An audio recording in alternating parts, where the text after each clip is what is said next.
Hello, bonjour, namaste, ni hao, and ohio, everybody. What is going on? It is Galeriot here, and today we're back again with another Danmachi Battle Chronicle video, and we're finally getting to the video you guys have been waiting for. We are making the tier lists happen. We have one for adventures, one for assists, and one for scene cards. So, of course, if you guys go on to enjoy this video, remember to leave a like down below, subscribe to the channel for more Danmachi and Danmachi Battle Chronicle content, and let me know in the comment section down below, what do you guys think about the tier list? Do you guys think I'm right, or do you guys think some adjustments need to be made? Let me know in the comment section down below. I'm very curious to see what you guys have to say down below. But yes, I took a lot of time and effort in making this happen. I had to speak to a lot of people who actually had these units and ask them for some information about how these units are played. Are they any good? What is their main selling point? And just generally getting an idea and a feel about how these units perform. Because unfortunately, I'm not a whale in the game, right? As you guys may know, if you watched any of my live streams or videos, you guys already know that I've only spent $10 on this game to just get the battle pass, and that's it, right? So I've not actually gotten access to any of these units. However, I've made sure to get as much information as possible from others. Yes, they will be a little bit more subjective and they will be a little bit more in favor and biased potentially for those units, but I've taken the skill information from those guys. I've taken the stats of these units from those guys that have helped me collate a lot of the information for these characters, and I've decided, you know what? Let's put it all together and let's make this happen. I cannot wait any longer and wait for myself to get these units, because who knows how long it'll take me to get some of these URs, right? So I collated all the information I got. I collated all the skill details and stats and everything that I got and made this tier list. Now, of course, along with this, at the end of this video, we are going to be taking a look at the Japanese tier list as well. So stick around for the entirety of this video. You will see not only my tier list for the adventure, assist, and scene cards, but you'll also see the adventure, assist, and scene card tier list for the Japanese as well. Now, let's kick things off with the adventure tier list, and there we go. As you can see, it's now unblurred and you can see what my tier list looks like. In S rank, I've put myself I've not put myself, I've put Belle in there alongside Lafia, Tione, and Gareth. Now, first and foremost, I want to talk about Gareth and Tione because I feel like they're a little bit easier to talk about. Gareth and Tione are both tank units, of course. If you guys know their class, what their class is and their role is, they are tank units. They're supposed to be the shielders. They're supposed to be the highly defensive units. And in all honesty, right now in the game, the way the game is operating and the way the game is in both Battle Royale and in Battle Arena, and even in story content, tank units are really powerful. In fact, they are so useful that you might even need two of them, especially in Battle Arena. So Gareth and Tione easily end up in S tier because of how useful they are. Now, obviously down the line, the more tank units we get, I expect to see these two fall down quite a bit, but I can say that about everybody else in this tier list as well. So for me personally, Gareth and Tione are easily S tier units just because of how usable they are in pretty much any form of content in the game at this moment in time. Of course, when the events come into play, when the raids come into play, I expect this tier list to get adjusted a little bit because, of course, with the new content, means it'll be a different playstyle potentially, right? So you might need different roles in those game modes. But for now, with the game modes that we have in this game, Tione and Gareth are most certainly S tier units.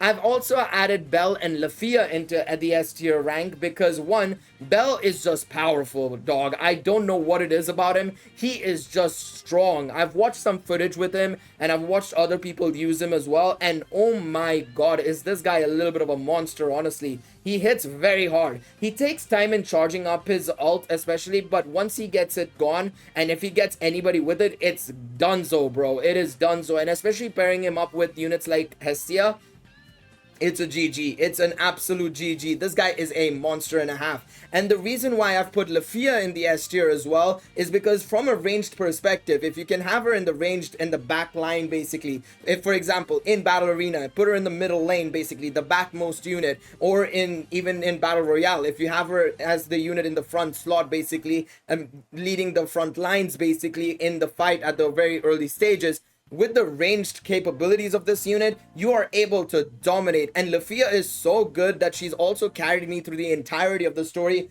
on her own, to be quite honest. I have Aisha, and we'll come on to Aisha in just a moment, but I have Aisha, but oh my god, Lafia is a little bit of a monster, honestly. She's a little devil in terms of how good she is. Honestly, so good. So I think those two DPS units are probably easily a level above because of their capabilities. Lafia, her ranged capabilities are fantastic. If you can nail them, and if you're on PC or have a controller, it is really solid. Now we move on to the A ranks, and every other UR is in A rank, because in all honesty, they're all about the same. To be quite honest, the distance between A and S, I wouldn't say it's that significant. It's not like a huge difference in my personal opinion. I would say it's about like a 4 to 5% difference, I would say. And of course, because tanks are so meta, I would say Gareth and Tione, you could argue, are probably higher than Bell and Lafia just because of how useful they are in any game mode, right? Because to be quite honest, Finn and Tiona, I would probably say that they are really close to Bell and Lafia if used correctly. And of course, if given the opportunity to shine, they are really good. The only attacker that I don't really like that much at this moment in time, even though she has the highest multipliers and probably hits the hardest, is Aisha. And that's because she's slow. She's genuinely just slow. Like her animations, her movement, it's just slow. And I get it because she has that big heckin' sword. Literally, she has that big heckin' sword, and the fact that, you know, she's supposed to carry that around and everything, that means her animations will be slow. And obviously she does have a huge multiplier on her attacks and stuff, which means that inherently she will be stronger than the others, but that is also pulled back by the fact that she's slow. So that's why I've put her in the last slot of the A tier. I've gone in an order. In a way, I still feel like you could probably put Ryu higher, you could potentially put Reveria and Cassandra higher as well, but for now I've tried to put it in order. And speaking about Ryu, Reveria and Cassandra, and even Mikoto and Bet, to be quite honest, all 5 of these units are really solid. However, they have their nuances. Like Ryu, for example, as well as Mikoto and Bet, they're all speed units. They're focused on dexterity. They're meant to be chargers effectively, because they charge up the skills for everybody else in the team really quickly. Furthermore, units like Ryu and Mikoto are sort of like speed modifiers basically, because of course Ryu is capable of improving the speed of all allies on her special arts, and then of course Mikoto is capable of decreasing the movement speed of opponents as well, which allows you to help with a little bit of crowd control from Mikoto's side. Bet is a very interesting unit because his special is quite weak, to be quite honest. If you look at his multiplier, it's quite weaker than a lot of the other units, but he still is usable for sure based on his skill 1 and skill 2, and I think overall he's pretty decent. But I feel like if there's anybody who's gonna get power crept the first, it's probably this guy. I'm not gonna lie, I think this guy is the first one to get power crept, to be quite honest. So that's my personal opinion on Bet.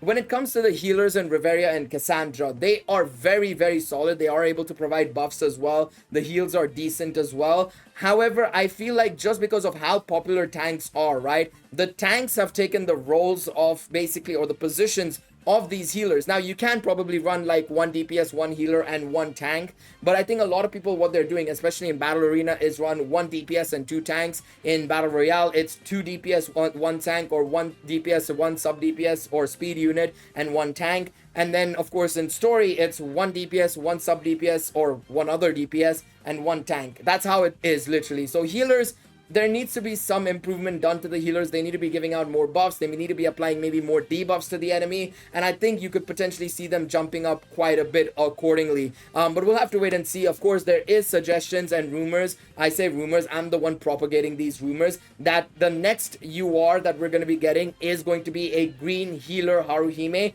Now, of course, in the anime, she is extremely powerful. In the light novels, she's also an extremely powerful support. And in Danmimo, the previous Danmachi gacha game, she was extremely powerful. Like, Haruhimes have always been cracked in Danmimo. So I wouldn't be surprised if they go down that route and make Haruhime absolutely cracked. We'll have to wait and see, of course, when she releases. Now, one more thing I want to talk about before we move on to the assist side is a lot of people have been referring to a certain other YouTuber's video.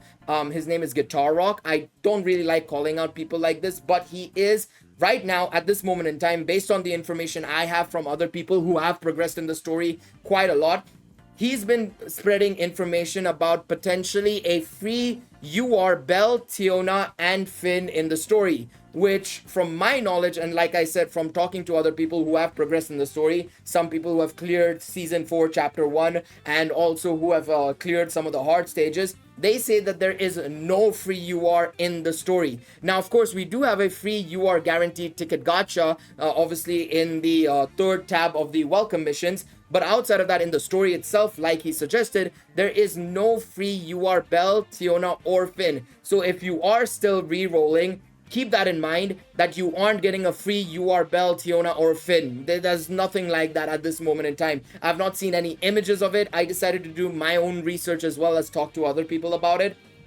and I've seen not a single bit of information about any form of UR. So keep that in mind. I would advise you guys to avoid listening to that section of the video. I assume that he must have been told by somebody, and he didn't check and he just propagated that information out to you guys. But I would urge you guys to be very, very cautious when you're listening to this sort of stuff. If you don't visually see it, and if you've not seen anybody else mention it, don't trust in it until and unless there's actual visual evidence of somebody showing you that, oh, this stage has obviously a UR Belle or Tiona or Finn, of course. And obviously be careful if it is photoshopped as well, because people can easily photoshop stuff, right? So be very cautious on that front as well. So keep that in mind. Just keep that in mind. I'm not obviously, bad mouthing him. Of course, if he's been told, he's going to obviously tell you guys about it as well. If I get information, I would probably tell you guys about it, although I would probably try and do some research before I make a video on that topic, right? Without spreading any information or misinformation.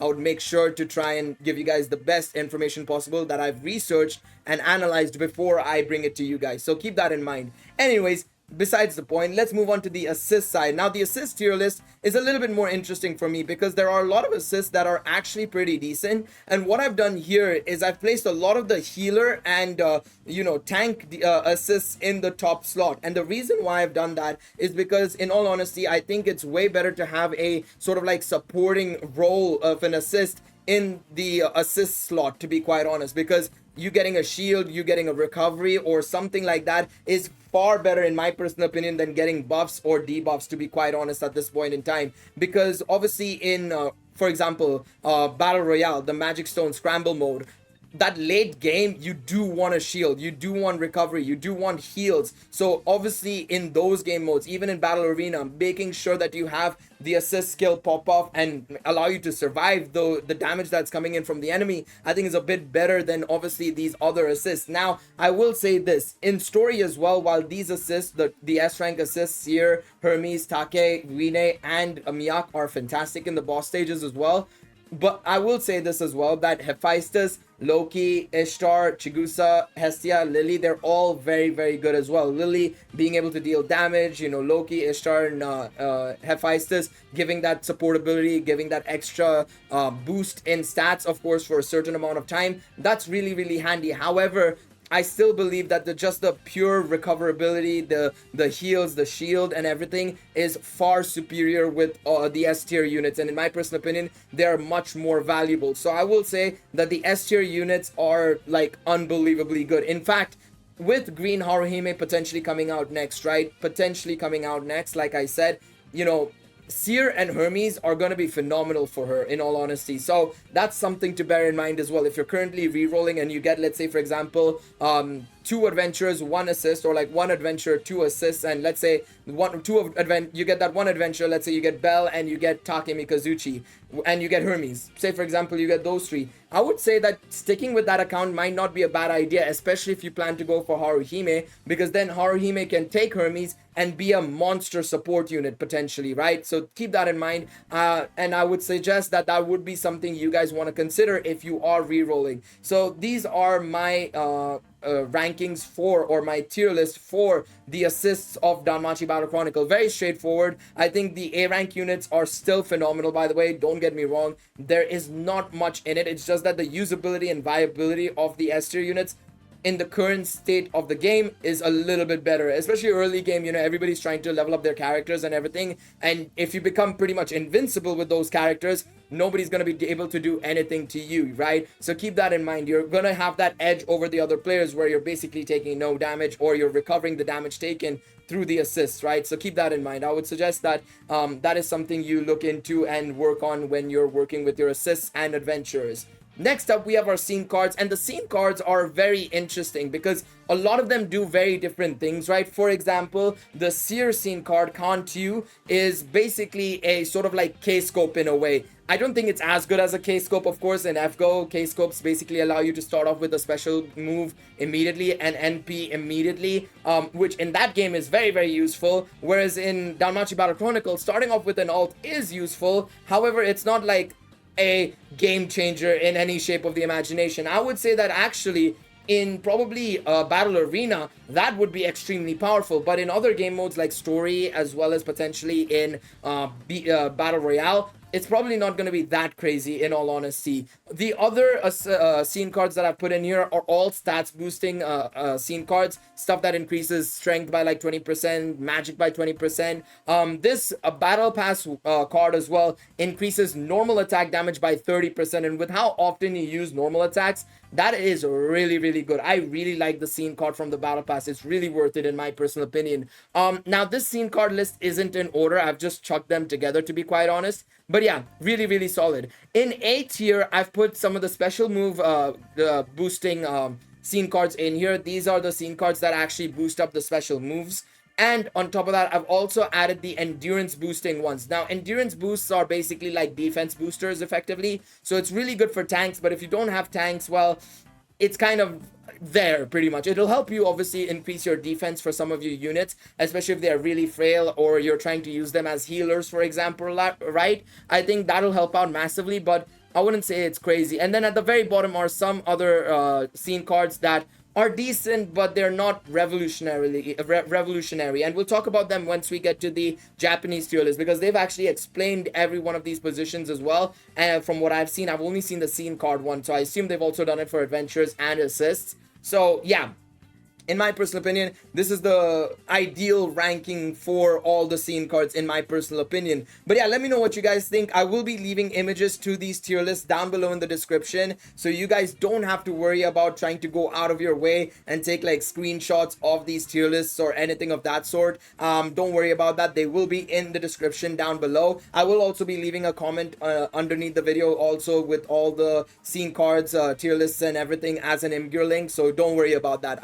I've got you guys. No stress whatsoever. Now, let's take a look at the Japanese tier list. Now, I've not looked at this one, to be quite honest. This is the adventure one, if I'm not mistaken, right? Then we have the assist one, and then we have the scene cards one. So let's take a look at the adventure one first. I've not seen the adventure one, nor have I seen the assist one, and I'm very curious to see if there's any difference between theirs and mine. So here it is. Strongest character ranking. You have Belle in SS, Gareth in SS, and Tione in SS. Okay, so the only difference between mine and theirs is that they have Lafia in S and I've put her in SS. That's absolutely fair. I just think I like Lafia a bit more because her ranged capabilities have been unbelievably good, in all honesty. They've been so good in any game mode I've used her in, to be quite honest. So for me, I've put Lafia in there because I really like the fact that she's long ranged. It makes it so much better. And I think also because I'm playing on PC, I have that added advantage, whereas on mobile maybe people don't have that same capability of maneuverability or, you know, being able to correctly aim with Lafia as well. You know, the camera panning and everything is a little bit trickier on mobile. So I think they're probably taking that into consideration as well. They've also done it by role, it seems like. So you have attacker and speed roles. Speed is up there because, of course, it's, you know, kind of like a sub DPS unit effectively, right? So it makes sense. You can see Mikoto is here. Attacker grants debuffs, 99% movement speed reduction for special moves, lower endurance stats, allowing you to fight safely. So basically allowing you to fight without any stress, and also leave if need be, of course, right? So that's really good. Obviously lowering special enemies endurance. I'm surprised they didn't talk about how good her range is as well, to be honest. Allowing yourself to be at a distance for attacks, in my personal opinion, is so important in this game. So Lafia for me is one of those units that is going to be pretty insane, especially if she keeps getting more iterations that are really good, in my personal opinion. I think that's going to be very important to note. So they go on to talk about all of these units. I'm going to allow you guys to read through this entire thing. You can pause the video right here and go through this, but it's very straightforward as to what they're referring to here with some of these units. Of course, with Ryu, she's able to help increase the charge of skills for all allies. has high dexterity as well, able to increase the movement speed of all allies as well, so super solid. They also go on to talk about how Tiona and Finn are very, very easy to handle characters as well, which is also something to note, and it's very important to note when it comes to these sort of gacha games, where obviously the usability of a character is, in my personal opinion, a little bit more important about how a little bit more important than how good the character is, because how you feel using a character, like for example for me, and they talk about this right here, Aisha, the problem is that the attack motion is a little slow, and I have to agree with that, to be quite honest. I find the attack being quite slow and it doesn't fit my play style, right? So for me, I don't really like Aisha all that much, even though she's really, really strong, right? So for me, that is the problem as well, right? And then they go on to talk about Reveria, Cassandra, you know, obviously healers, able to debuff enemies, able to buff allies as well in certain situations. So there's that. And then they, of course, talk about Gareth and Tione. So overall, they are very much similar to me in terms of the rankings and positionings. I think the only difference is, of course, Lafia being in SS versus them putting Lafia in S. Now, let's take a look at the assist ranking and let's look at what they've done here. And, oh, okay. Wow, Ishtar and Loki being at the very bottom is a bit of a surprise to me, to be quite honest. But they put Seer at the very tippity top. Then they have Wine, Hermes, and Miak. Hephaestus, Hestia, and Lily, and Take Mikazuchi, as well as Chigusa in A. And then in C, they've put Loki and Ishtar. Damn. So let's take a look at their criteria here. So they've put anybody, any assist with a shield in SS. In S, they put any assist with recovery.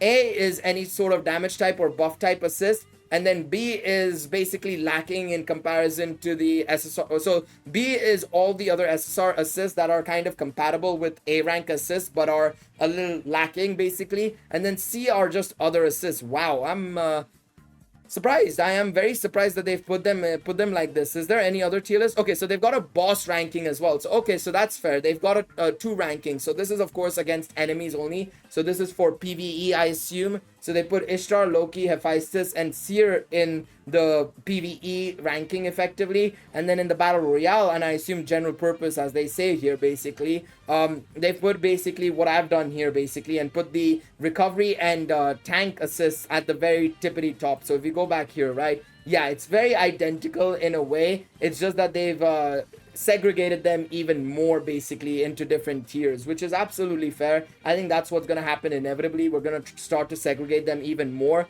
Like, I genuinely think Seer, I can see Seer being like a level above all these characters, but I'm not fully sure about that just yet. It depends on what they do with assists to come, of course, right? I think that matters a lot as well. So let's see if they've got anything else maybe here. So no, they've not got anything else here, but yeah, this is something to take note of, I guess, and keep in mind when it comes to, of course, building your team, of course, right? Then we have the scene card list, which I'm going to be very interested to see how they've ranked it. Oh, so they've put the special move ones higher than what I've done. So they basically flipped it. So the stats ones are in S tier for them, and the special move ones are in SS tier for them instead. So, okay, so they've basically flipped it around. So, special moves are at the highest tier, and I've put the special moves in the second highest tier. And then the stats one, they put in the second highest tier, and I've put in the highest tier, which makes sense. Okay, fair enough. So, they put more importance onto the special move damage, which is absolutely fair. I think that's absolutely fair. That is fair. But yeah,